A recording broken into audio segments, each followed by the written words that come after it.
৪,১৪,৪২৫ টাকা মূল্যের ২৪০.৬০ গ্রাম ওজনের ২টি স্বর্ণের বারসহ এক পাচারকারীকে আটক করেছে বিজিবি সদস্যরা।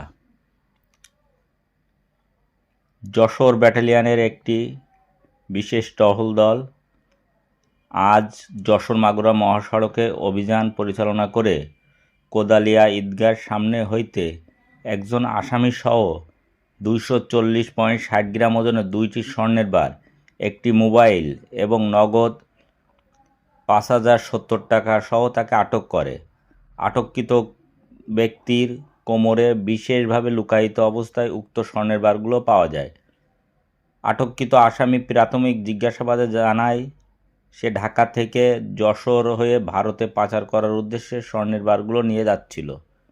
সে আরও জানায়, ঢাকার সায়দাবাদ এলাকার চোরাকারবারদের নিকট হইতে স্বর্ণের বারগুলো সংগ্রহ করে যাদবপুর গমন করছিল। আটককৃত ব্যক্তির নাম আলামিন ৩২, পিতা অলিয়ার রহমান, গ্রাম ছোট নিজামপুর, শার্শা, যশোর।